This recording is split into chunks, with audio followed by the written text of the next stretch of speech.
Hello guys, ಹೇಗಿದ್ದಾರೆ ಎಲ್ಲರೂ?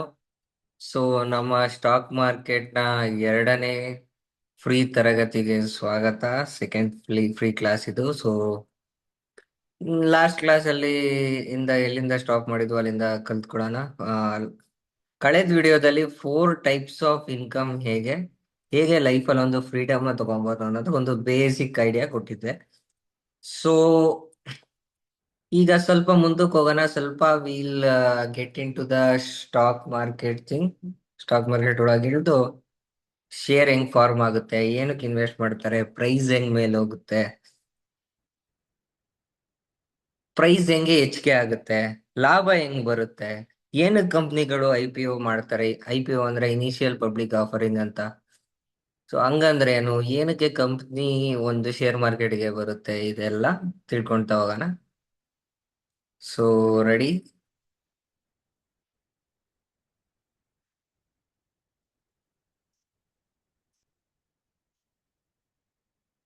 So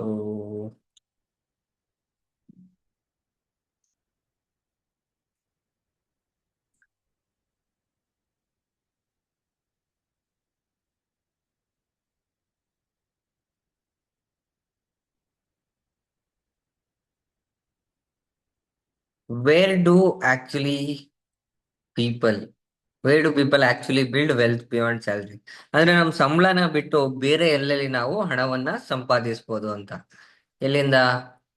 ತುಂಬಾ ತರ ಇದೆ, ತುಂಬಾ ವೇರಿಯಸ್ ಪ್ಲೇಸಸ್, ತುಂಬಾ ಮಾರ್ಗಗಳಿವೆ. ಅದರಲ್ಲಿ ಮೇಯ್ನ್ ಆಗಿ ನಾವು ಫೋಕಸ್ ಮಾಡ್ತಾ ಇರೋದೇನು? Stock market. So stock market ಅಂದಿದ ತಕ್ಷಣ ನಿಮ್ಗೆ ಏನ್ ಬರ್ಬೋದು ಮೈಂಡ್ ಅಲ್ಲಿ? ರಿಸ್ಕ್, ನಮ್ಗೆ ಗೊತ್ತಾಗಲ್ಲ, ಕನ್ಫ್ಯೂಷನ್, ಇದೊಂದು ಜೂಜಾಟ. ಇದು ಹಿಂಗೆ ಇರುತ್ತಾ, ಅಥವಾ ನೀವ್ ಅನ್ಕೊಂಡಿರೋದ್ ನಿಜನಾ, ಅಥವಾ ನೀವ್ ಅನ್ಕೊಂಡಿರೋದ್ ನಿಜನಾ ಅಂತ ಕ್ವಶನ್ ಕೇಳಿದ್ರು, ನೀವ್ ಅನ್ಕೊಂಡಿರೋದ್ ನಿಜ ಅಲ್ಲ ಅಂತ ನಾನೇ ಉತ್ತರ ಹೇಳ್ತಾ ಅದನ್ನ ಬದಲಾಯಿಸೋಣ. ನೀವ್ ಅನ್ಕೊಂಡಿರೋ ನಿಮ್ಮ ಥಾಟ್ ಪ್ರೋಸೆಸ್ ಇದೆಯಲ್ಲ, ಅದನ್ನ ಬದಲಾಯಿಸೋಣ ಅಂತ ಹೇಳ್ತಾ ನೆಕ್ಸ್ಟ್ ಸ್ಲೈಡಿಗೆ ಹೋಗಿ ಕೆಲವು ವಿಷಯಗಳನ್ನ ತಿಳ್ಕೊಳ್ಳೋಣ. ಸೊ ಇದು ನಂದು first video, mastering the 4 types of income. ಇದನ್ನ ನೋಡಿಲ್ಲ ಅಂದ್ರೆ ನೋಡಿ, ಮಿಸ್ ಮಾಡಬೇಡಿ. ನೆಕ್ಸ್ಟ್ ಇದಾದ್ಮೇಲೆ ಇನ್ನೊಂದು ವಿಡಿಯೋ ಇದೆ, ಇದೆರಡು ನೀವು ನೋಡ್ಲೇಬೇಕು. ಈ ವಿಡಿಯೋ ನೋಡೋಕ್ಕಿಂತ ಮುಂಚೆ ಅದನ್ನ ನೋಡ್ಬಿಟ್ಟು ಇಲ್ಲಿಗೆ ಬನ್ನಿ, ಅವಾಗ ನಿಮ್ಗೆ ಇನ್ನು ಚೆನ್ನಾಗಿ ಅರ್ಥ ಆಗುತ್ತೆ. ಮತ್ತೆ ಮಾರುಕಟ್ಟೆ ಕೆಳಗ್ ಬಿದ್ರೂನು ದುಡ್ಡು ಮಾಡ್ಬೋದಾ ಅನ್ನೋದನ್ನ ಇನ್ನೊಂದು ವಿಡಿಯೋದಲ್ಲಿ ಹೇಳಿದ್ದೀನಿ. ಇದೆರಡು ನನ್ನ ಚಾನಲ್ ಅಲ್ಲಿ ವಿಡಿಯೋಸ್ ಕಾಲಮ್ಗೆ ಹೋದ್ರೆ ನಿಮ್ಗೆ ಸಿಗುತ್ತೆ. ಸೊ ಇದೆರಡು ಹಳೆ 2 ವಿಡಿಯೋಸ್ ಆಯ್ತು. ನೆಕ್ಸ್ಟ್ ಈಗ ಈ ವಿಡಿಯೋಗೆ ಬಂದ್ಬಿಡೋಣ. ಕಂಪನಿ ಅಂದ್ರೆ ಏನು, ಶೇರ್ ಅಂದ್ರೆ ಏನು, ಏನಕ್ಕೆ ಕಂಪನಿ ಶೇರ್ ಮಾರ್ಕೆಟಿಗೆ ಬರುತ್ತೆ? ಸೊ ಇದೊಂದು ಕೇಕ್ ಚೆನ್ನಾಗಿದೆ ಅಲ್ಲ? ಸೊ ಒಂದು ಕಂಪನಿನ ನಾವು ಒಂದು ಕೇಕಿಗೆ ಹೋಲ್ಸೋಣ. ಕೆಳಗಿದೆ ನೋಡಿ, company the whole cake represents the entire company.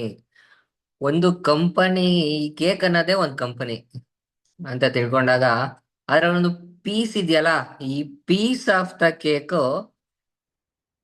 A part of the company. ಇದು ನೋಡಿ, ಇಡೀ ಕಂಪನಿಯಲ್ಲಿ ಒಂದು ಸಣ್ಣ ಭಾಗ.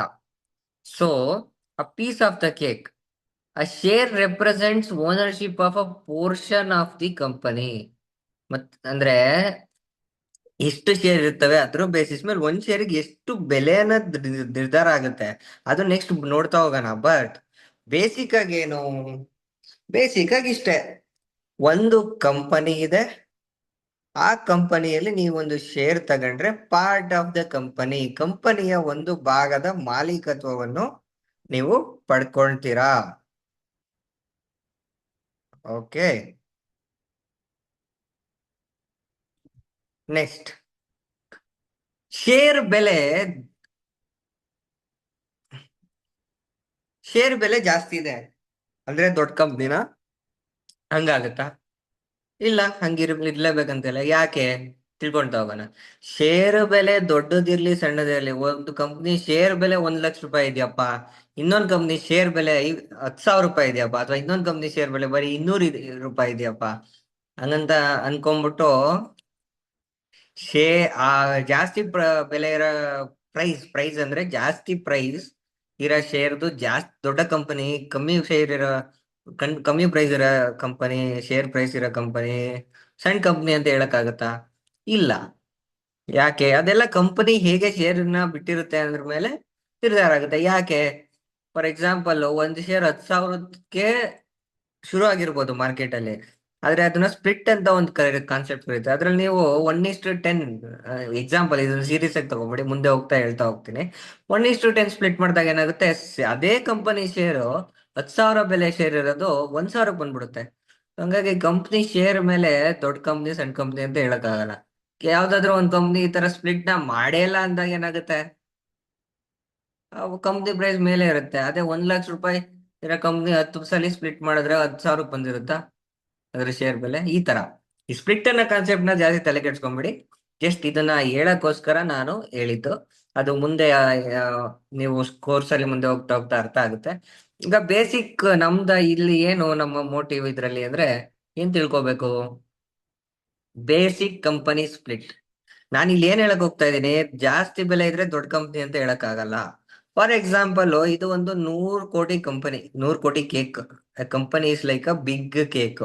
ಈ ಕಡೆ 10 ಕೋಟಿ ಕಂಪನಿ, ಕಂಪನಿ ಒಂದು ಸ್ಮಾಲ್ ಕೇಕ್.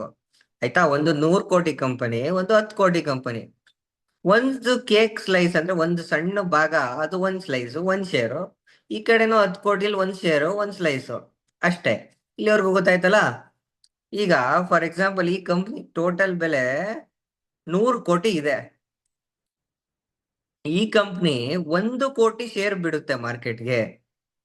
ಅದವ್ರ ಕಂಪ್ನಿ ಇಷ್ಟ. ಅಲ್ಲೊಬ್ರು ಒಬ್ರು ಕಂಪ್ನಿ ಶೇರ್ ನ ಡಿಸೈಡ್ ಮಾಡೋರು, ಬೆಲೆ ಡಿಸೈಡ್ ಮಾಡೋ ಒಂದು ಆರ್ಗನೈಸೇಷನ್ ಇರುತ್ತೆ. ಅಲ್ಲಿಂದ ಲೀಗಲ್ ಪ್ರೋಸೆಸ್ ಅಲ್ಲಿ ಅದು ಬರುತ್ತೆ. ಬಟ್ ಇದು ಕಂಪ್ನಿ ಮೇಲೆ ಡಿಪೆಂಡ್ ಆಗುತ್ತೆ ಶೇರ್ ಬೆಲೆ ಎಷ್ಟಿಡ್ಬೇಕು ಅಂತ. ಆಯ್ತಾ? ಇದು 100 ಕೋಟಿ ಕಂಪನಿ, ಇದು 10 ಕೋಟಿ ಕಂಪನಿ. ಅದು ಟೋಟಲ್ 10 ಕೋಟಿ ಕಂಪನಿ ಒಂದು ಶೇರು, 10 ಕೋಟಿ ಕಂಪನಿ, 100 ಕೋಟಿ ಕಂಪನಿ ಇದೆಯಲ್ಲ. ಸೊ ಫಾರ್ ಎಕ್ಸಾಂಪಲ್, ಈ 10 ಕೋಟಿ ಕಂಪನಿ 10 ಲಕ್ಷ ಶೇರ್ನ ಬಿಡುತ್ತೆ. ಈ 100 ಕೋಟಿ ಕಂಪನಿ 1 ಕೋಟಿ ಶೇರ್ಸ್ ನ ಬಿಡುತ್ತೆ ಮಾರ್ಕೆಟ್ಗೆ ಅಂತ ಅನ್ಕೊಂಡ್ರೆ, ಕಂಪನಿ ಬೆಲೆ 100 ಕೋಟಿ, 1 ಕೋಟಿ ಶೇರ್ ಬಿಟ್ಟಿದೆ, ಒಂದು ಶೇರಿನ ಬೆಲೆ 100 ರೂಪಾಯಿ ಆಗುತ್ತೆ. ಅದೇ ಈ 10 ಕೋಟಿ ಇರೋ ಕಂಪನಿ 10 ಲಕ್ಷ ಶೇರ್ಸ್ ನ ಬಿಟ್ಟಿದೆ. ಇಲ್ಲೂ ನೀವು ಡಿವೈಡ್ ಮಾಡಿದಾಗ ಒಂದು ಶೇರಿನ ಬೆಲೆ 100 ರೂಪಾಯಿ ಇರುತ್ತೆ. ಈಗ ಈ ಕಂಪ್ನಿ ಶೇರ್ದು 100 ರೂಪಾಯಿ, ಈ ಕಂಪ್ನಿ ಶೇರ್ ಬೆಲೆನು 100 ರೂಪಾಯಿ. ಹಂಗನ್ಬಿಟ್ಟು ಇದು ಚಿಕ್ಕ ಕಂಪ್ನಿ ದೊಡ್ಡ ಕಂಪ್ನಿನ ಆ ತರನ ಅಲ್ಲ. ಯಾಕೆ? ಇದು 1 ಕೋಟಿ ಶೇರ್ ಬಿಟ್ಟಿದೆ, ಇದು 10 ಲಕ್ಷ ಶೇರ್ ಬಿಟ್ಟಿದೆ. ಸೊ ಈ 100 ಕೋಟಿ ಕಂಪನಿ 1 ಕೋಟಿ ಶೇರ್ ಬಿಟ್ಟಿದೆ. ಸೊ ನೀವು ಈ ಕಂಪ್ನಿಯ ಒಂದ್ ಶೇರ್ ತಗೊಂಡ್ರೆ ಒಂದು ಸಣ್ಣ ಭಾಗನ ನೀವು ಮಾಲೀಕತ್ವ ಪಡ್ಕೊಂತೀರಾ. ಅದೇ ಇದೇ ಈ ಕಂಪ್ನಿ ಶೇರನ್ನು 100 ರೂಪಾಯಿ ಕೊಟ್ಟು ತಗೊಂಡ್ರೆ ಇದು ಒಂದು ಸಣ್ಣ ಭಾಗನ ನೀವು ಮಾಲೀಕತ್ವವನ್ನ ಪಡ್ಕೊಂತೀರಾ. ಕಂಪ್ನಿ ದೊಡ್ಡದೋ ಚಿಕ್ಕದೋ ಅಂತ ಹೆಂಗ್ ಗೊತ್ತಾಗುತ್ತೆ? ಒಂದು ಶೇರ್ ಬೆಲೆ 100 ರೂಪಾಯಿ, ಅಂತದ್ದು 1 ಕೋಟಿ ಮಾರ್ಕೆಟ್ ಅಲ್ಲಿ ಬಿಟ್ಟಿದ್ದಾರೆ ಈ ಕಂಪ್ನಿ. ಅಂದ್ರೆ 1 crore, 1 crore ಶೇರ್ಸ್ ಇಂಟು 100. ಈ ಕಂಪ್ನಿ ಬೆಲೆ 100 crore ಆಯ್ತು. ಅದೇ ಇಲ್ಲಿ ಬಂದ್ರೆ ಸೇಮ್ 100 rupees, 100 ರೂಪಾಯಿ ಬೆಲೆ ಶೇರು, ಬಟ್ 10 lakh, 10 ಲಕ್ಷ ಬಿಟ್ಟಿದ್ದಾರೆ. ಸೊ 10 ಲಕ್ಷ ಇಂಟು 100 ಎಷ್ಟಾಯ್ತು? 10 ಕೋಟಿ. ಸೊ ಒಂದು 10 ಕೋಟಿ ಇರೋ ಕಂಪನಿ, ಒಂದು 100 ಕೋಟಿ ಇರೋ ಕಂಪನಿ, ಎರಡರದ್ದು ಶೇರ್ ಬೆಲೆ 100 ರೂಪಾಯಿ ಇರ್ಬೋದು. ಸೊ ಶೇರ್ ಬೆಲೆ ಮೇಲೆ ನಾವು ಒಂದು ಕಂಪ್ನಿ ದೊಡ್ಡದಾ ಚಿಕ್ಕದ ಅಂತ ಹೇಳಕ್ಕಾಗಲ್ಲ. ಟೋಟಲ್ ಆಗಿ ಎಷ್ಟು ಶೇರು ಮಾರ್ಕೆಟ್ ಅಲ್ಲಿ ಇದೆ ಇಂಟು ಅದರ ಒಂದು ಪ್ರತಿ ಶೇರಿನ ಬೆಲೆ ಮೇಲೆ ಟೋಟಲ್ ವ್ಯಾಲ್ಯೂ. ಆ ಟೋಟಲ್ ವ್ಯಾಲ್ಯೂನ ಮಾರ್ಕೆಟ್ ಟರ್ಮ್ಸ್ ಅಲ್ಲಿ ಮಾರ್ಕೆಟ್ ಕ್ಯಾಪಿಟಲೈಸೇಷನ್ ಅಂತಾರೆ. ಅದು ಬೇಡ, ಸುಮ್ನೆ ಹೇಳ್ಬೇಕು ಅಂತ ಹೇಳಿದೆ, ತಲೆ ಕೆಡ್ಸ್ಕೊಂಬೇಡಿ. ದುಡ್ಡು ಮಾಡಕ್ ಎಷ್ಟು ಬೇಕೋ ಅಷ್ಟು ಮಾತ್ರ ಕಲ್ತ್ಕೊಡೋಣ. ಯಾಕೆ ಸುಮ್ನೆ ಟರ್ಮ್ಸ್ ಎಲ್ಲ ಅಲ್ವಾ, ಮುಂದಕ್ಕೆ ಹೋಗ್ಬಿಡೋಣ. So next, why companies come to stock market? IPO ಅಂದ್ರೆ ನಾನು ಹೇಳಿದೆ, ಇನಿಷಿಯಲ್ ಪಬ್ಲಿಕ್ ಆಫರಿಂಗ್. ಅಂದ್ರೆ ಹೊಸದಾಗಿ ಒಂದು ಕಂಪ್ನಿ ಶೇರ್ ಮಾರ್ಕೆಟ್ ಅಲ್ಲಿ ಬರ್ಬೇಕು ಅಂದ್ರೆ ಅದಕ್ಕೆ ಬೇಜಾನು ರೆಗ್ಯುಲೇಷನ್ಸ್ ಇರುತ್ತೆ. ಈ ತರ ಇರಬೇಕು, ಈ ತರ ಇರಬೇಕು, ಇದಿರ್ಬೇಕು, ಇಷ್ಟು ಬೆಲೆ ಇರಬೇಕು, ಇಷ್ಟು ಎಂಪ್ಲಾಯೀಸ್ ಇರ್ಬೇಕು, ಈ ತರ ಎಲ್ಲ ಇರುತ್ತೆ. ಅದು ಸೆಕೆಂಡ್ರಿ. ಬಟ್ ಏನು ಬೇಸಿಕ್ ಆಗಿ ಕಂಪ್ನಿ ಯಾಕೆ ಮಾರ್ಕೆಟಿಗೆ ಬರುತ್ತೆ ಅದನ್ನ ತಿಳ್ಕೊಳ್ತಾ ಹೋಗೋಣ ಸಿಂಪಲ್ ಆಗಿ. ಸೊ ಈಗ ಒಂದು ಕಂಪ್ನಿ ಶುರು ಮಾಡ್ತಾರಲ್ಲನಪ್ಪ, ಏನೋ ಸಣ್ಣ ಸಣ್ಣ ಕ್ಯಾಪಿಟಲ್ ಇಂದ, ಸಣ್ಣ ಇನ್ವೆಸ್ಟ್ಮೆಂಟ್ ಶುರು ಮಾಡ್ತಾರೆ. ಸೊ ಒಂದು ಕಂಪ್ನಿ ಒಂದು ಲೆವೆಲಿಗೆ ಬಂದ್ಮೇಲೆ ಏನ್ ಮಾಡ್ತಾರೆ, ಅಲ್ಲಿ ವೆಂಚರ್ ಕ್ಯಾಪಿಟಲ್ ಅವರು, ಇನಿಷಿಯಲ್ ಫಂಡ್ ಕೊಡೋರು ಅವರೆಲ್ಲ ಶೇರ್ ಮಾರ್ಕೆಟ್ ಅಂದ್ರೆ ಪಬ್ಲಿಕ್ ಅವರೇಜ್ ಕೊಡಲ್ಲ. ಅವರು ಬಿಗ್ ಬಿಗ್ ಇನ್ವೆಸ್ಟರ್ಸ್ ಇರ್ತಾರೆ, ಹೈ ನೆಟ್ವರ್ತ್ ಇಂಡಿವಿಜುವಲ್ಸ್ ಅಂತ ಕರೀತಾರೆ. ಅವ್ರ ಮೂಲಕ ನಿಮ್ಗೆ ಹಣ ತಗೊಂತಾರೆ. ಕಂಪ್ನಿ ಇನಿಷಿಯಲ್ ಫೇಸ್ ಆಗುತ್ತೆ, ಒಂದ್ ಸ್ವಲ್ಪ ಗ್ರೋ ಆಗುತ್ತೆ, ಒಂದ್ ಲೆವೆಲ್ಗೆ ಫೇಮಸ್ ಆಗುತ್ತೆ, ಒಂದ್ ಲೆವೆಲ್ಗೆ ಅದ್ರ ಫಿನಾನ್ಷಿಯಲ್ ಮತ್ತೆ ಹಣ ಕಾಸಿನ ವಹಿವಾಟು ಎಲ್ಲ ಚೆನ್ನಾಗಿ ನಡೆಯುವಾಗ ಏನ್ ಮಾಡ್ತಾರೆ, ಸಪೋಸ್ ಆ ಕಂಪ್ನಿಗೆ ಒಂದು ಹೊಸ ಪ್ರಾಡಕ್ಟ್ ಬಿಡಬೇಕು ಅಂತ ಒಂದು ಪ್ಲಾನ್ ಬರುತ್ತೆ, ಅಥವಾ ಒಂದು ಜಾಸ್ತಿ ಎಂಪ್ಲಾಯೀಸ್ ನ ಹೈರ್ ಮಾಡಬೇಕು, ಅದರಿಂದ ನಮ್ಮ ಪ್ರೊಡಕ್ಷನ್ ನ ಜಾಸ್ತಿ ಮಾಡಬೇಕು, ಅದರಿಂದ ಜಾಸ್ತಿ ಲಾಭ ಬರಬೇಕು, ಕಂಪ್ನಿ ಬೆಳೆಸ್ಬೇಕು, ಹೊಸ ಸಿಟಿಗೋ ಅಥವಾ ಹೊಸ ದೇಶಕ್ಕೋ ನಮ್ಮ ಕಂಪನಿನ ತಗೊಂಡು ಹೋಗ್ಬೇಕು, ಈ ತರ ಒಂದು ಪ್ಲಾನ್ ಇದ್ದಾಗ ಏನ್ ಮಾಡ್ತಾರೆ ಅವರು, ಈ ಇನ್ಸ್ಟೆಡ್ ಆಫ್ ಲೋನ್, ಈಗ ಕಂಪ್ನಿಗೆ ದುಡ್ಡು ಬೇಕು ಅಂದ್ರೆ ಏನ್ ಮಾಡೋದಪ್ಪ, ಈಗ ನಮ್ಗೆ ಒಬ್ಬ ಆಸ್ ಅ ಇಂಡಿವಿಜುವಲ್ ಒಬ್ಬ ಮನುಷ್ಯ ಅಲ್ಲ, ನಂಗೆ ದುಡ್ಡು ಬೇಕಪ್ಪ ಮನೆ ಕಟ್ಟಾಕೋ ಇಲ್ಲ ಏನಕ್ಕೋ ದುಡ್ಡು ಬೇಕು ಅಂದ್ರೆ ಎಲ್ಲಿ ಹೋಗ್ತಾರೆ, ಫ್ರೆಂಡ್ಸ್ ಫ್ಯಾಮಿಲಿ ಹತ್ರ ಹೋಗ್ತಾರಲ್ಲ. ಅದು ಸೆಕೆಂಡ್ರಿ, ಅದು ಅನ್ಅಫಿಷಿಯಲ್ ಆಗೋಯ್ತು. ಈಗ ಯಾರು ಕೊಡಲ್ಲ ಬಿಡಿ ನಿಮ್ಗೆ ಕೇಳಿದ ತಕ್ಷಣ ದುಡ್ಡು, ಅದು ಇನ್ನೊಂದು ಮಾತು. ಬಟ್ ವಿಷಯಕ್ಕೆ ಬರೋಣ ಅಂದ್ರೆ, ಅಫಿಷಿಯಲ್ ವೇ ಅಲ್ಲಿ ಏನಪ್ಪಾ, ಫ್ರೆಂಡ್ ಹತ್ರ ಇಸ್ಕೊಳ್ಳೋದು ಅದೆಲ್ಲ ಸೆಕೆಂಡ್ರಿ. ಅಫಿಷಿಯಲ್ ಆಗಿ ಒಂದು ಬ್ಯಾಂಕ್ ಲೋನ್ ತಗೊಬಹುದು ಅಲ್ವಾ, ಅಥವಾ ನಿಮ್ಮ ಹತ್ರ ಇರೋ ಒಡವೆ ಅಡ ಇಡ್ಬೋದು, ಅದು ಲೋನೇ ಅಲ್ವಾ.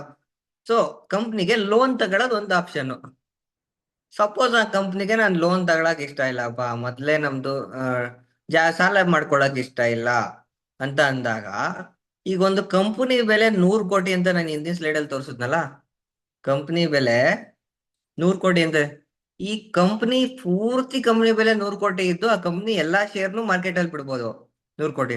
ಅಥವಾ ಈ ಕಂಪನಿ ಬೆಲೆ 100 ಕೋಟಿ ಇದೆ, ಅದ್ರಲ್ಲಿ ಕೇವಲ 10 ಕೋಟಿ ಅಥವಾ 20 ಕೋಟಿನ ಮಾತ್ರ ನಾನು ಮಾರ್ಕೆಟಿಗೆ ಬಿಡ್ತೀನಿ, ಇನ್ 80 ಕೋಟಿ ವರ್ತ್ ಆಫ್ ಕಂಪನಿ ನಾನೇ ಇಟ್ಕೊಂತೀನಿ, ಕಂಪ್ನಿ ಓನರು ಆ ತರ ಡಿಸೈಡ್ ಮಾಡಿ ಕೇವಲ 20 ಕೋಟಿ ಶೇರ್ಸ್ ಮಾರ್ಕೆಟಿಗೆ ಬಿಡ್ಬೋದು. ಅಥವಾ ಪೂರ್ತಿ ಬಿಡ್ಬೇಕಾ, ಪೂರ್ತಿ ಬಿಡ್ಬೋದು. ಆಯ್ತಾ.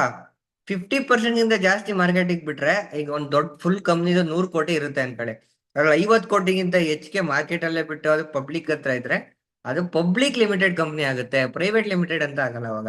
ಯಾವ್ಯಾವ ಕಂಪ್ನಿ ಮೇಲೆ ಪ್ರೈವೇಟ್ ಲಿಮಿಟೆಡ್ ಅಂತ ಇರುತ್ತೆ, ಅದು ಪ್ರೈವೇಟ್ ಓನರ್ಶಿಪ್ ಅಂದ್ರೆ 50% ಗಿಂತ ಜಾಸ್ತಿ ಒಬ್ಬ ಪ್ರೈವೇಟ್ ಇಂಡಿವಿಜುವಲ್ ಹತ್ರ ಇರುತ್ತೆ.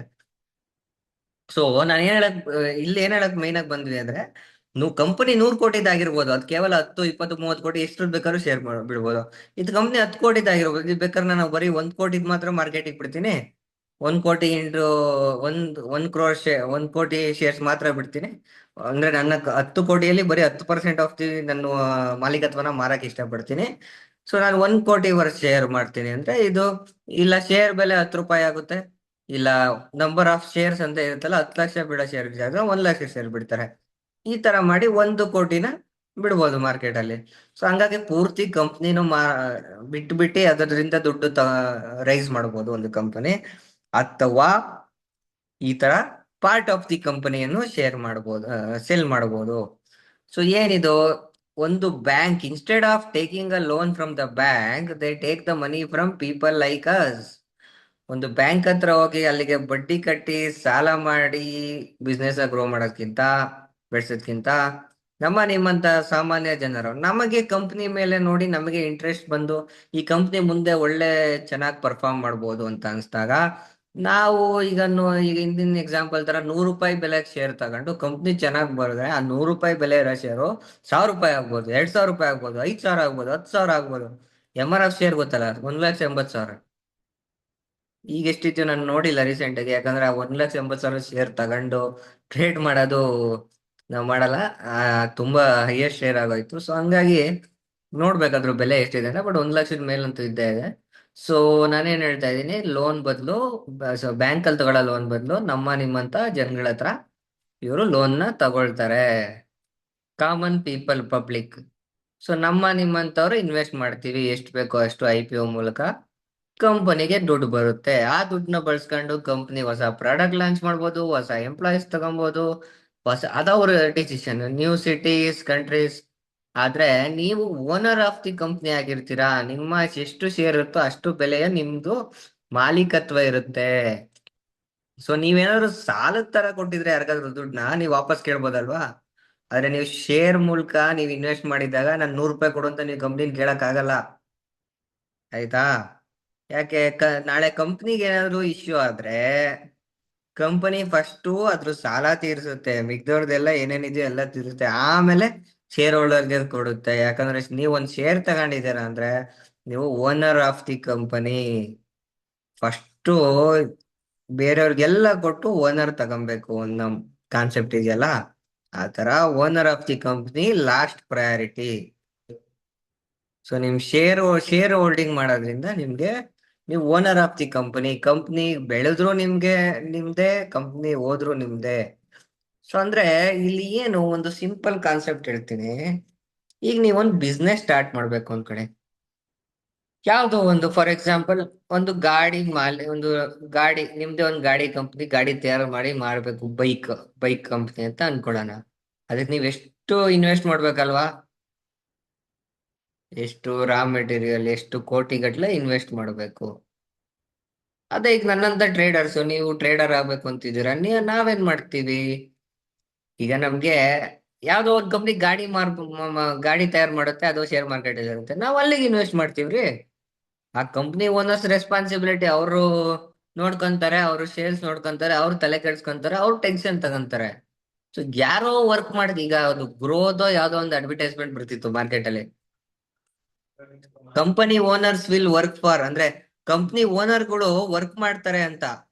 ಅಂದ್ರೆ ಒಂದು ಶೇರ್ ನ ನೀವು ಬೈ ಮಾಡಿದ್ರೆ, X Y Z limited share ನ ನೀವು ತಗೊಂಡ್ರೆ, ಆ ಎಕ್ಸ್ ವೈ ಝೆಡ್ ಅನ್ನೋ ಕಂಪನಿಯಲ್ಲಿ ಕೆಲಸ ಮಾಡ್ತಿರ್ತಾರಲ್ಲ, ಓನರ್ ಆಗ್ಬೋದು, ಡೈರೆಕ್ಟರ್ ಆಗ್ಬೋದು, ಸಿಇಒ ಆಗ್ಬೋದು, ನಿಮಗ್ ಕೆಲಸ ಮಾಡ್ತಾರೆ ಅಂತ ಒಂದು ಅಡ್ವರ್ಟೈಸ್ ಬರ್ತಿತ್ತು ಟಿವಿಲಿ.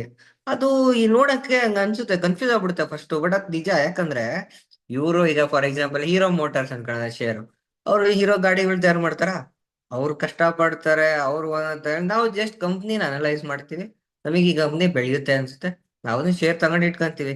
ಅಂದ್ರೆ ಏನಾಯ್ತು, ನಾನೊಂದು ಗಾಡಿಯನ್ನು ತಯಾರು ಮಾಡುವ ಕಂಪನಿಯನ್ನು ತೆರೆದೇ ಇಲ್ಲ, ಇನ್ವೆಸ್ಟ್ ಮಾಡಿಲ್ಲ, ಓಪನ್ನೇ ಮಾಡಿಲ್ಲ, ಆದ್ರೂ ನಾನು ಒಂದು ಗಾಡಿಗೆ ಇನ್ವೆಸ್ಟ್ ಮಾಡ್ತಾ ಇದ್ದೀನಿ, ಒಂದು ಗಾಡಿ ತಯಾರು ಮಾಡೋ ಕಂಪ್ನಿಗೆ ಇನ್ವೆಸ್ಟ್ ಮಾಡ್ತಾ ಇದ್ದೀನಿ.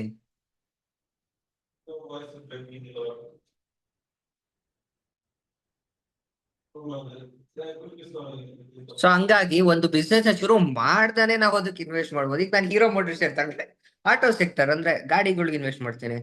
ಏಷ್ಯನ್ ಪೇಂಟ್ಸ್ ತಗೊಂಡ್ರೆ ಪೇಂಟ್ ಇಂಡಸ್ಟ್ರಿ ಓನರ್ ಆದೆ ಅಲ್ವಾ? ಮತ್ತೆ ಇನ್ನೊಂದು ಏಷ್ಯನ್ ಪೇಂಟ್ಸ್ ಆಯ್ತು, ಹೀರೋ ಮೋಟರ್ಸ್ ಆಯ್ತು, ಗ್ಲೆನ್ಮಾರ್ಕ್ ಫಾರ್ಮಾ ಅಂತ ಶೇರ್ ಇದೆ. ನಾನು ಔಷಧಿ ತಯಾರು ಮಾಡೋದ್ ಬೇಕಿಲ್ಲ, ಗ್ಲೆನ್ಮಾರ್ಕ್ ಫಾರ್ಮಾದಲ್ಲಿ ಹಾಕ್ತೀನಿ, ನನಗೆ ಅದ್ರಲ್ಲಿ ಲಾಭ ಬರುತ್ತೆ. ನೆಕ್ಸ್ಟ್ ಹೋಗೋಣ ಈಗ. ಹ್ಮ್ ಸೊ ಈಗ ಹೇಗೆ ಒಂದು ಷೇರಿನ ಬೆಲೆ ಮೇಲೆ ಕೆಳಗೆ ಹೋಗುತ್ತೆ, how stock prices move up and down, ನೋಡೋಣ. ಸೊ ವೆರಿ ಸಿಂಪಲ್, ಅದ್ಲೇನ್ ಮ್ಯಾಜಿಕ್ ಆಗಲ್ಲ. ಇಲ್ಲಿ ಇವತ್ತು 10 ರೂಪಾಯಿ ಇದೆ ಶೇರು, ನಾಳೆ 100 ರೂಪಾಯಿ, 50 ರೂಪಾಯಿ, 20 ರೂಪಾಯಿ ಸಡನ್ ಆಗೋಗ್ಬಿಡುತ್ತಾ? ಇಲ್ಲ, ಇಟ್ಸ್ ನಾಟ್ ಮ್ಯಾಜಿಕ್, ಅದು ಜನರಿಂದ ಮೂವ್ ಆಗುತ್ತೆ.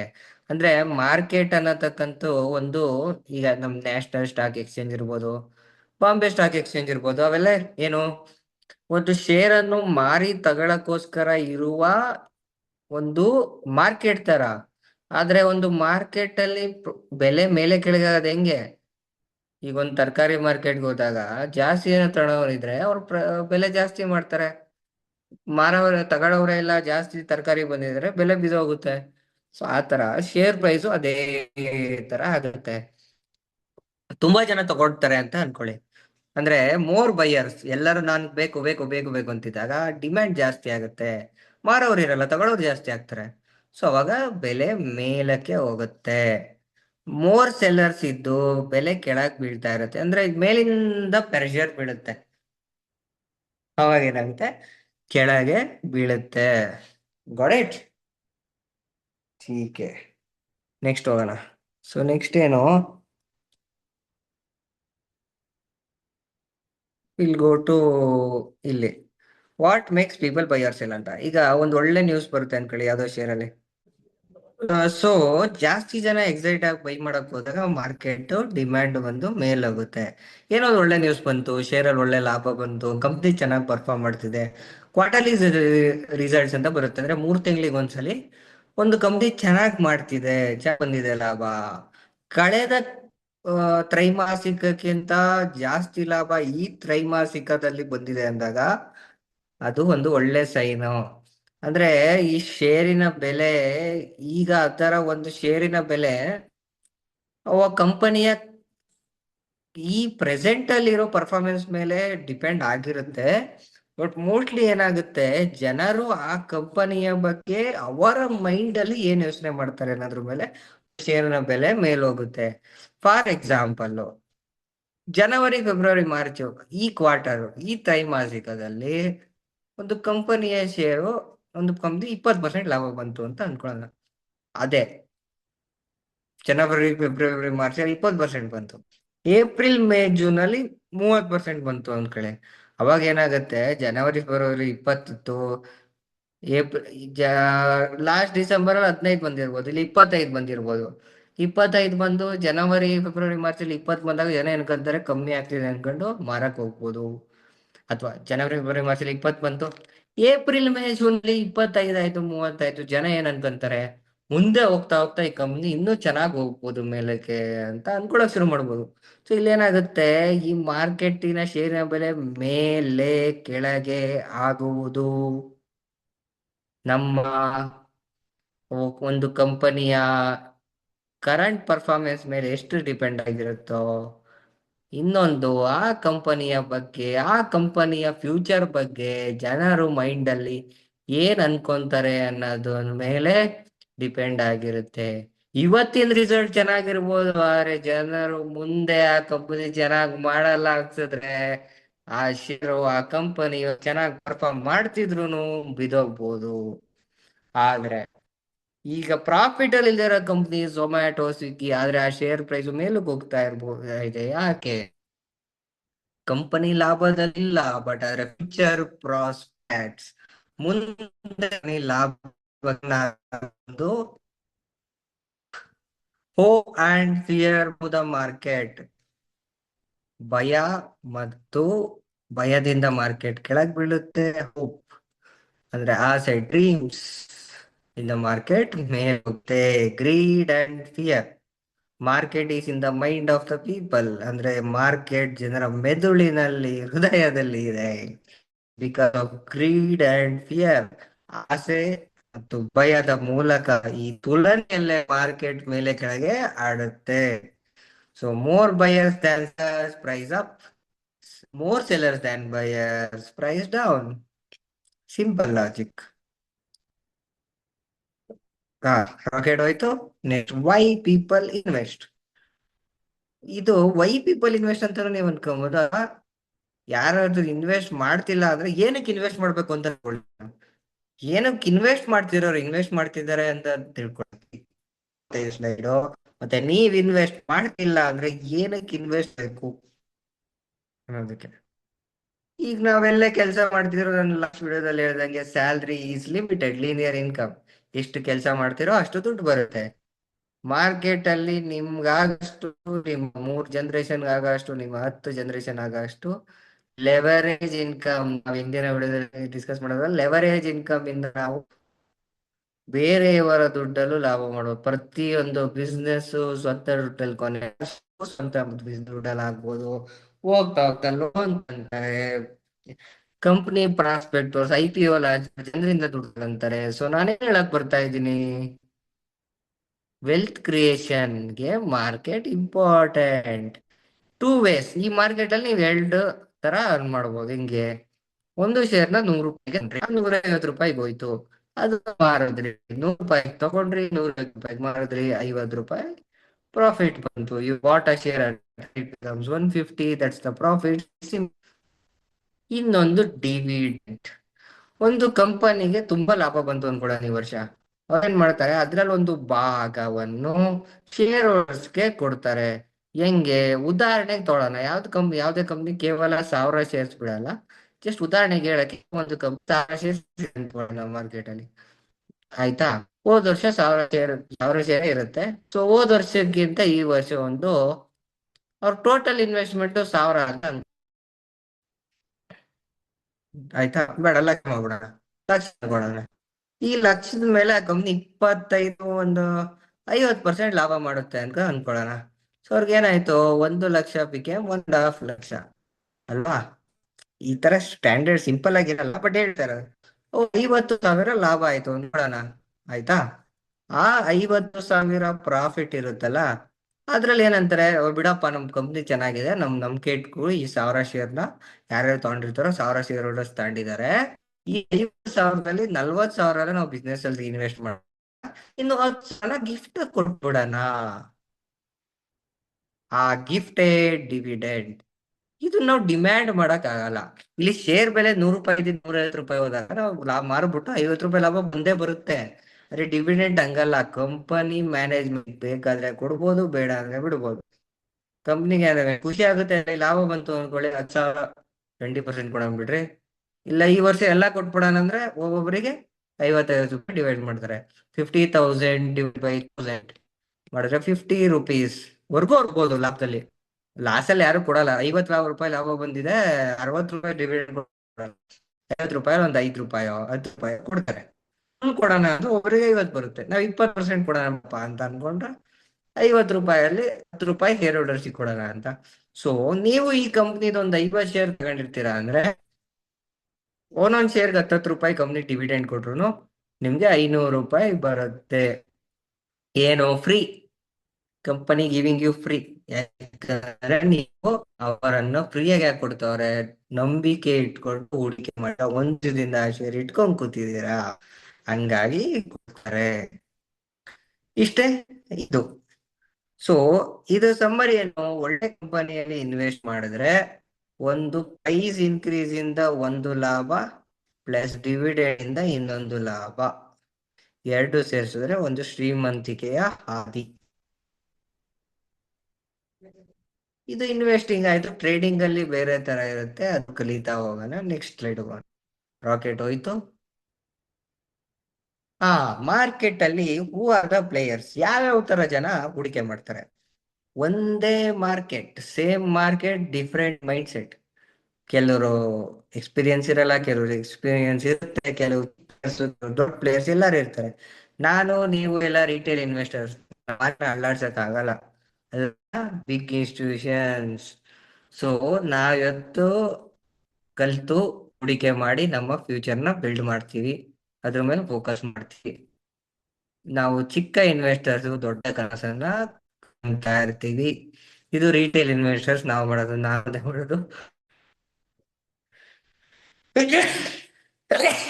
ನೀವು ಅದೇ ಮಾಡೋದು, ಸಾರಿ, ನಾನು ಅದೇ ಮಾಡೋದು, ಅದೇ ಮಾಡೋದು. ಅಕೌಂಟಲ್ಲಿ 10 ಲಕ್ಷ ಇದೆ, ನಾನಿನ್ 10 ವರ್ಷದಲ್ಲಿ 100 ಕೋಟಿ ಮಾಡ್ಬೇಕು, ರೋಲ್ಸ್ ರಾಯ್ಸ್ ತಗೊಬೇಕು, 100 ಕೋಟಿ ಮಾಡ್ಬೇಕು, ರೋಲ್ಸ್ ರಾಯ್ಸ್ ತಗೊಬೇಕು.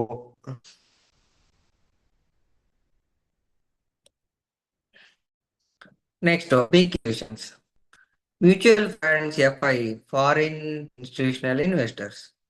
Mutual funds domestic institutional investors. Domestic institution investors ಅಂದ್ರೆ ನಮ್ಮ ದೇಶದ ಒಳಗೆ ಇರುವ ದೊಡ್ಡ ದೊಡ್ಡ ನೀವು SIP ಮಾಡ್ತಿರಲ್ಲಪ್ಪ, ಬ್ಯಾಂಕ್ ಇರ್ತಿರಲ್ಲಪ್ಪ, ಬ್ಯಾಂಕ್ಗಳೆಲ್ಲ ಏನ್ ಮಾಡ್ತಾರೆ, ತಗೊಂಡ್ಬಂದು ಸ್ಟಾಕ್ ಮಾರ್ಕೆಟ್ ಇರ್ತಾರೆ.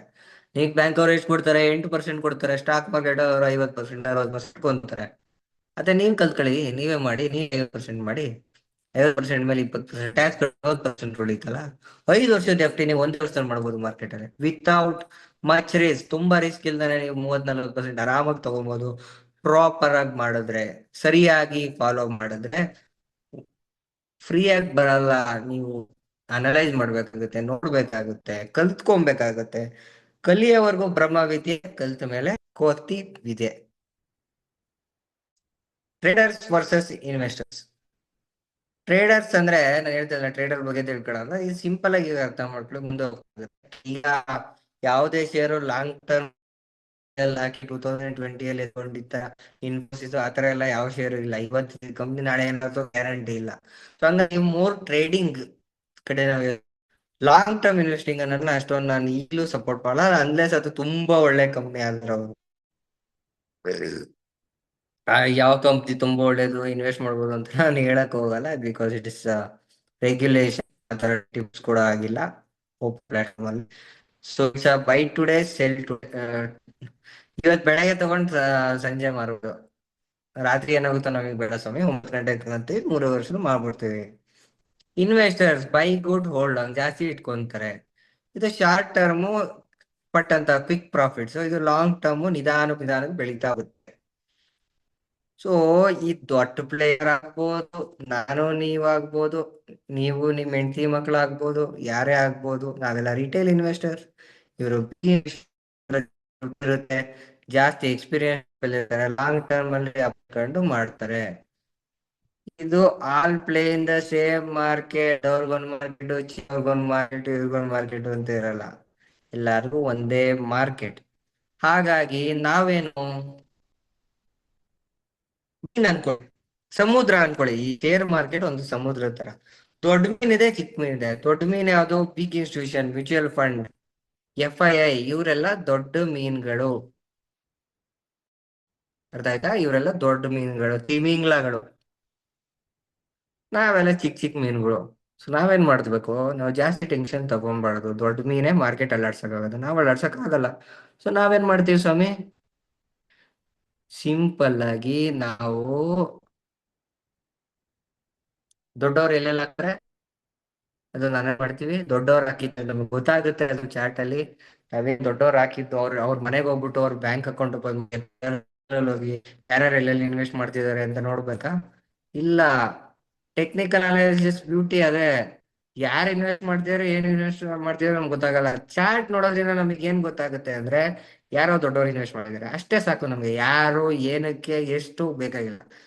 ಚಾರ್ಟ್ ಅನಲೈಸ್ ಮಾಡ್ತೀವಿ, ಯಾರೋ ದೊಡ್ಡವ್ರು ಹಾಕಿದ್ದಾರೆ ಅನ್ನೋದೊಂದು ಅನಾಲಿಸಿಸ್ ಅಲ್ಲಿ ಗೊತ್ತಾಗುತ್ತೆ. ಸೊ ಯಾರೋ ದೊಡ್ಡವ್ರು ಹಾಕಿದ್ದಾರೆ ಅಂದ್ರೆ ಅವ್ರಿಗೆ ಏನೋ ನಮಗೆ ಇನ್ಸೈಡ್ ನ್ಯೂಸ್ ಏನೋ ಒಂದ್ ಗೊತ್ತಿರುತ್ತೆ. ನಾವು ಹಾಕಿದ್ರೆ ಅದನ್ನ ನೋಡ್ಕೊಂಡು ಅವ್ರಿಗೆ 10 ರೂಪಾಯಿ ಬೈ ಮಾಡಿದ್ರೆ ನಾವ್ ಒಂದ್ 10 ರೂಪಾಯಲ್ಲಿ, ಅವ್ರ ಒಂದ್ 1000 ರೂಪಾಯಿ ನೋಡಿದ್ರೆ ಒಂದ್ 1040 ರೂಪಾಯಲ್ಲಿ ಬೈ ಮಾಡ್ತೇವೆ. ಪರವಾಗಿಲ್ಲ, 40 ರೂಪಾಯಿ ಹೋಗ್ಲಿ. ಬಟ್ ನಾವು ದೊಡ್ಡವ್ರನ್ನ ಫಾಲೋ ಮಾಡ್ಕೊಂಡು ಹೋಗ್ತೀವಿ. ಇಲ್ಲಿ ದೊಡ್ಡವ್ರು ಈಗ ತೆಂಗಿನಗಳು ಬರ್ತಾ ಇರ್ತವೆ, ನಾವು ಚಿಕ್ಕ ಚಿಕ್ಕ ಮೀನುಗಳು ಅಗೇನ್ಸ್ಟ್ ಹೋದ್ರೆ ತಿನ್ಕೊಂಡು ಹೋಗ್ಬಿಡ್ತವೆ. ಸೊ ದೊಡ್ಡವ್ರು ಹೆಂಗ್ ಹೋಗ್ತಾರೆ ಅವ್ರ ಡೈರೆಕ್ಷನ್ ಅಲ್ಲಿ ಹೋಗ್ತಾರೆ. ನಮಗೇನು ಮಾರ್ಕೆಟ್ ಅಲ್ಲಿ ಈಗೋ ಇಟ್ಕೊಂಬಾರ್ದು, ನಾವು ದೊಡ್ಡವರು ಅನ್ಕೊಳಕ್ ಹೋಗ್ಬಾರ್ದು. ಮಾರ್ಕೆಟ್ ಯಾವಾಗ್ಲೂ ಸರಿ. ಮಾರ್ಕೆಟ್ ಮೇಲಕ್ಕೆ ಹೋಗ್ಲಿ ಕೆಳಕ್ ಹೋಗ್ಲಿ, market is always right. Okay, market ಮೇಲಕ್ಕೆ ಹೋಗ್ಲಿ ಕೆಳಗೆ ಹೋಗ್ಲಿ, market is always right. So market is always right. So ನಾವು ವಾದ ಮಾಡಬಾರ್ದು. ಮಾರ್ಕೆಟ್ ಮೇಲಕ್ಕೆ ಹೋಗ್ಲಿ, ಮಾರ್ಕೆಟ್ ಕೆಳಕ್ ಹೋಗ್ಲಿ, ಮಾರ್ಕೆಟ್ ಈಸ್ ಆಲ್ವೇಸ್ ರೈಟ್. ಆದ್ರಿಂದ ದೊಡ್ಡವ್ರು ಹೆಂಗ್ ಇನ್ವೆಸ್ಟ್ ಮಾಡ್ತಾರೆ ಇಲ್ಲಿಂದ ಹೋಗೋಣ. ನಮ್ ಗುರಿ ಏನು? ನಮ್ ಗುರಿ ಲಾಭ ಮಾಡೋದು. ಸೊ ಸೊ ಸೊ ಹಂಗಾಗಿ ನಾವೇನು ಚಿಕ್ಕ ಪ್ಲೇಯರ್ಸ್ ಮಾರ್ಕೆಟ್ ಹತ್ರ ವಾದ ಬೇಡ. ಅವ್ರು ಹೆಂಗ್ ಇನ್ವೆಸ್ಟ್ ಮಾಡ್ತೀವಿ ಇನ್ವೆಸ್ಟ್ ಮಾಡ್ಕೊಂಡು ಹೋಗೋಣ. ಮಾರ್ಕೆಟ್ ಅಲ್ಲಿ ನಮ್ಮ ಮುಖ್ಯ ಗುರಿ ಲಾಭ ಮಾಡೋದಷ್ಟೇ. ಅವನ ಹತ್ರ ವಾದ ಮಾಡೋದು, ಅವ್ನ್ ಹಂಗ್ ಮಾಡ್ದಂತ ಚರ್ಚೆ ಮಾಡೋದು, ನ್ಯೂಸ್ ನೋಡೋದಲ್ಲ. ಪ್ರಾಫಿಟ್ ಪ್ರಾಫಿಟ್ ಪ್ರಾಫಿಟ್, ಲಾಭ ಮಾತ್ರ ನಮ್ಮ ಗುರಿ. ಯಾರನ್ನ ಫಾಲೋ ಮಾಡ್ಕೊಂಡು ಲಾಭ ಮಾಡ್ತೀವೋ, ಯಾರನ್ನ ನೋಡ್ಕೊಂಡು ಇನ್ವೆಸ್ಟ್ ಮಾಡಿ ಲಾಭ ಮಾಡ್ತಾರೆ ಲೆಕ್ಕ ಬರಲ್ಲ. ಕೊನೆಗೆ ನಿಮ್ ಅಕೌಂಟಿಗೆ ಎಷ್ಟು ಲಾಭ ಬಂತು. ಹಂಗಾಗಿ ಸಿಂಪಲ್ ಆಗಿ ದೊಡ್ಡವ್ರು ಎಲ್ಲಿ ಇನ್ವೆಸ್ಟ್ ಮಾಡ್ತಾರೆ ಅಬ್ಸರ್ವ್ ಮಾಡೋಣ, ಅನಲೈಸ್ ಮಾಡೋಣ. ಅದ್ರಲ್ಲೂ ಸ್ಟ್ರಾಟಜೀಸ್ ಇರುತ್ತೆ, ಅದ್ರ ಮೂಲಕ ಇನ್ವೆಸ್ಟ್ ಮಾಡ್ತಾ ಲಾಭ ಮಾಡ್ಕೊಂಡು ಹೋಗ್ಬೋದು. ಸೊ ದೊಡ್ಡವರಾಗ್ಲಿ ಚಿಕ್ಕವರಾಗ್ಲಿ, all play in the same market. So ಇದು ನಿಫ್ಟಿ ಅನ್ನೋದು ನ್ಯಾಷನಲ್ ಸ್ಟಾಕ್ ಎಕ್ಸ್ಚೇಂಜಿನ ಒಂದು ಇಂಡೆಕ್ಸ್, ಸೆನ್ಸೆಕ್ಸ್ ಅನ್ನೋದು ಬಾಂಬೆ ಸ್ಟಾಕ್ ಎಕ್ಸ್ಚೇಂಜ್ ಇಂಡೆಕ್ಸ್. ಇದೆಲ್ಲ ನೆಕ್ಸ್ಟ್ ನೋಡ್ತಾ ಹೋಗೋಣ. ಸೊ ಅಲ್ಟಿಮೇಟ್ಲಿ ಇರೋ ಸಮ್ಮರಿ ಏನಪ್ಪಾ? ರಿಟೇಲರ್ಸ್ ಇರ್ತಾರೆ, ದೊಡ್ಡ ದೊಡ್ಡ ಪ್ಲೇಯರ್ಸ್ ಇರ್ತಾರೆ, ಟ್ರೇಡರ್ಸ್ ಅಂದ್ರೆ ಈಗ ಬೆಳಗ್ಗೆ ತಗೊಂಡ್ ಸಂಜೆ ಮಾರೋರು ಇರ್ತಾರೆ, ಲಾಂಗ್ ಟರ್ಮ್ ಅಲ್ಲಿ ಇನ್ವೆಸ್ಟ್ ಮಾಡಿರ್ತಾರೆ. ಎಲ್ಲಾರು ಅವ್ರದ್ದೇ ಆದ ಪಾತ್ರವನ್ನು ಮಾಡಿ, ಹಂಗಾಗಿ ಇಷ್ಟೆಲ್ಲ ಮಾರ್ಕೆಟ್ ಯಾವಾಗ್ಲೂ ಸರಿ ಇರುತ್ತೆ. ನಾನ್ ಸರಿ, ನನ್ ವಿರುದ್ಧ ಮಾರ್ಕೆಟ್ ಹೋಯ್ತು ಅಂತ ನಾವು ಎಗರಾಡಬಾರ್ದು. ಸ್ಟೇ ಗ್ರೌಂಡೆಡ್, ಪೇಶನ್ಸ್ ಅಲ್ಲಿ ಇರ್ಬೇಕು. ಮಾರ್ಕೆಟ್ ಯಾವಾಗ್ಲೂ ಸರಿ, ಇಷ್ಟೇ. ಇದು ರೂಲ್. ಡನ್, ಬರ್ದಿಟ್ಕೊಳ್ಳಿ. Market always right. Different mind set. ಕೆಲವು ಜನ ಡಿಫ್ರೆಂಟ್ ಮೈಂಡ್ ಸೆಟ್ ಇಟ್ಕೊಂಡಿರ್ತಾರೆ. ಒಬ್ರದ್ದು ಒಂದ್ ಮೈಂಡ್ ಸೆಟ್ ಇರುತ್ತೆ, ಇನ್ನೊಬ್ರದ್ದು ಮೈಂಡ್ ಸೆಟ್ ಇರುತ್ತೆ. ಬಟ್ ಜನದ ಮೈಂಡ್ ಸೆಟ್ ಹೆಂಗಿರ್ಬೋದು? ಮುಂದೆ ಮಾರ್ಕೆಟ್ ಯಾವಾಗ್ಲೂ ಸರಿ. ಸ್ಟ್ರಾಟಜಿ ಡಿಫ್ರೆಂಟ್ ಇರ್ಬೋದು.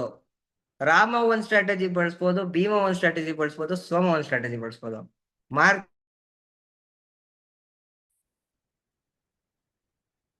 ಸೊ ಈಗ ನಾವು ಶುರು ಮಾಡುವಾಗ ನಾನು ಹೇಳ್ದೆ ಇದು ಗ್ಯಾಂಬ್ಲಿಂಗಾ. ನಾನೇ ಉತ್ತರನು ಹೇಳ್ಬಿಟ್ಟೆ ಇದು ಗ್ಯಾಂಬ್ಲಿಂಗ್ ಅಲ್ಲ ಅಂತ.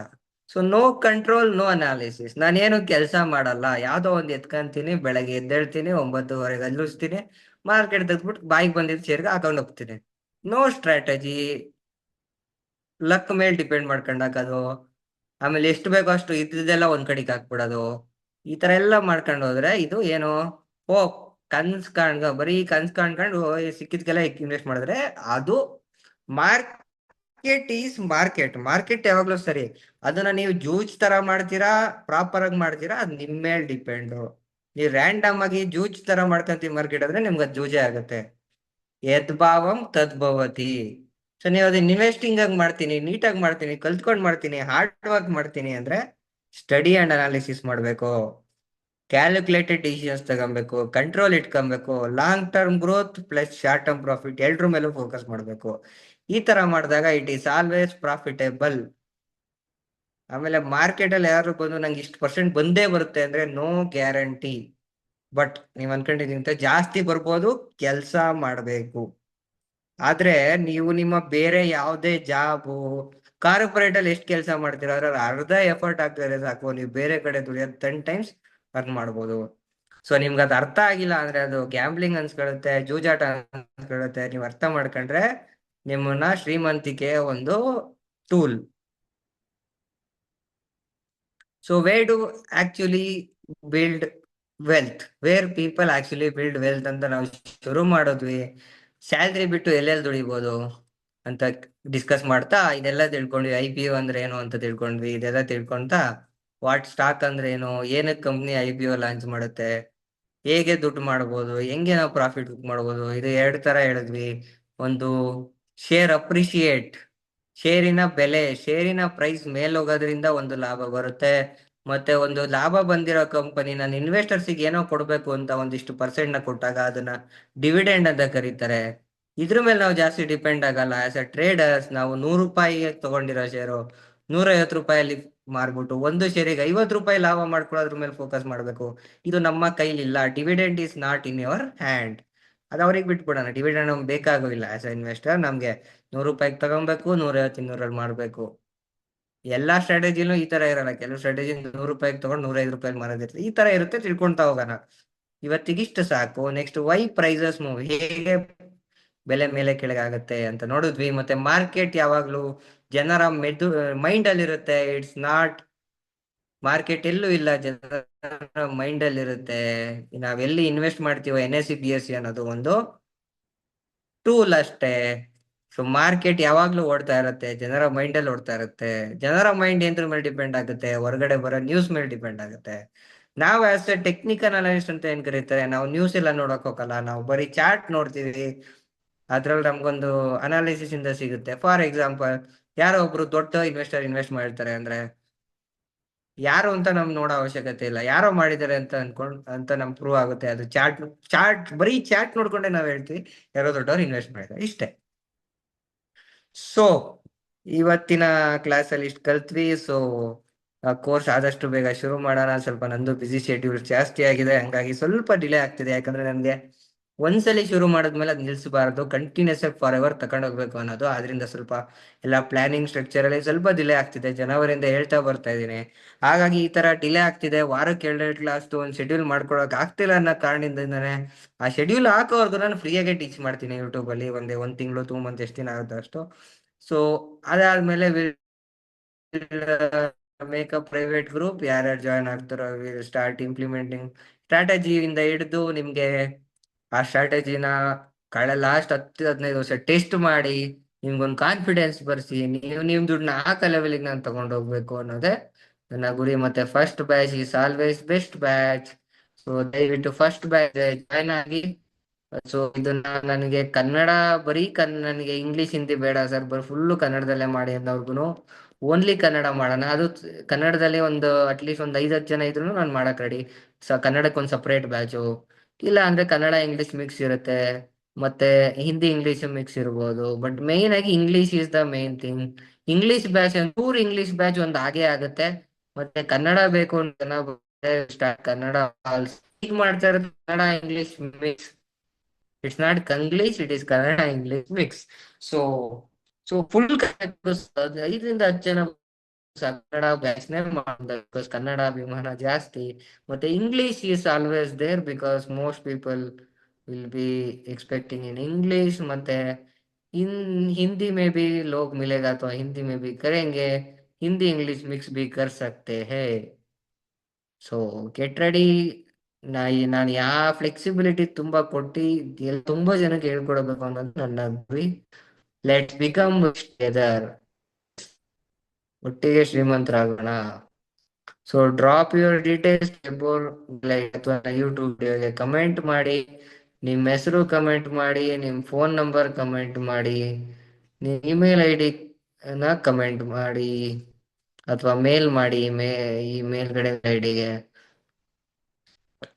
ಸೊ ನನ್ನ ನಂಬರ್ ಇದ್ರೆ ಬೆಸ್ಟ್ ನನ್ನ ಫೋನ್ ನಂಬರ್ಗೆ ಟೆಕ್ಸ್ಟ್ ಮಾಡಿ ಅದು ಫಾಸ್ಟೆಸ್ಟ್ ಆಗಿರುತ್ತೆ ಮತ್ತೆ feel free to comment your doubts ಅಕಸ್ಮಾತ್ ಮಿಸ್ ಆಗಿ ಮೇಲ್ ನಾನು ನೋಡಿದೆ ನಿಮ್ಗೆ ರೆಸ್ಪಾನ್ಸ್ ಬಂದಿಲ್ಲ ಅಂದ್ರೆ ಯೂಟ್ಯೂಬ್ ವಿಡಿಯೋದಲ್ಲಿ ಕಮೆಂಟ್ ಮಾಡಿ ಅಲ್ಲಿ ಡೆಫಿನೆಟ್ಲಿ ಆಗಿ ರೆಸ್ಪಾನ್ಸ್ ಬಂದೇ ಬರುತ್ತೆ feel free to comment your doubt ಇದ್ರು ಕಮೆಂಟ್ ಮಾಡಿ ನಿಮ್ಗೆ ಇನ್ನೊಂದೇನೋ ಕಲಿಬೇಕು ಸರ್ ಅಂದ್ರೂ ಕಮೆಂಟ್ ಮಾಡಿ ಐ ಆಮ್ ಆಲ್ವೇಸ್ ದೇ ಮತ್ತೆ type interested in comment two batch Kannada also English English ಅಷ್ಟೇ ಮೋಸ್ಟ್ಲಿ ಇಂಗ್ಲಿಷ್ ಇದೆ English batch English batch is fixed ಮತ್ತೆ ಕನ್ನಡ ಬೇಕು ಅಂತ ಜನ ಬಂದ್ರೆ ಕನ್ನಡನು ಮಾಡ್ತೀವಿ ಸೊ ಈ ಇಂಗ್ಲಿಷ್ ಕನ್ನಡ ಮಿಕ್ಸ್ ನಾನೊಂದು ಯಾವ ತರ ಟೀಚಿಂಗ್ ಅಂತ ಎಲ್ಲರಿಗೂ ಅರ್ಥ ಆಗ್ಲಿ ಅಂತ ಇಂಗ್ಲಿಷ್ ಕನ್ನಡ ಮಿಕ್ಸ್ ಮಾಡ್ತಾ ಇದ್ದೀನಿ ಸೊ ಇಂಗ್ಲಿಷ್ ಬ್ಯಾಚ್ ಶುರು ಮಾಡಿದಾಗ ಅವರಿಗೆ ನಾನು ಇದೇ ಸೇಮ್ ವಿಡಿಯೋಸ್ನ ಯಾರಿಗಾದ್ರೂ ಕನ್ನಡ ಗೊತ್ತಿಲ್ಲ ಅನ್ನೋರಿದ್ರೆ ಸೊ ಅವಾಗ ನಾನು ಇದೇ ಸೇಮ್ ಇದನ್ನ ಇಂಗ್ಲಿಷ್ ಅಲ್ಲಿ ಮಾಡಿ ಅವ್ರಿಗೆ ಕೊಟ್ಟು ನಾನು ಅದನ್ನ ಮ್ಯಾನೇಜ್ ಮಾಡ್ಕೊಂತೀನಿ ಸೊ ನೀವು ತಲೆ ಕೆಡ್ಸ್ಕೊಬೇಕಾಗತ್ತೆ ಇಲ್ಲ ಕನ್ನಡ ಬರಲ್ಲ ಅಂದವರು ಸೊ ನಿಮ್ಗೆ ಇದು ಪಿ ಪಿ ಟಿ ನೋಡಿದ್ರೆ ತುಂಬಾ ಅರ್ಥ ಆಗುತ್ತೆ ಕಾನ್ಸೆಪ್ಟ್ಸ್ ಏನು ಅಂತ any those people who want to join the English batch I will record a separate video for these two, whatever free sessions I do in Kannada English mix. I record a separate video again and giving you guys. So nothing to worry about these two classes. So let's go ahead. So eat, sleep, trade, make profit, enjoy life. Jolly, full jolly. Take care. Bye bye.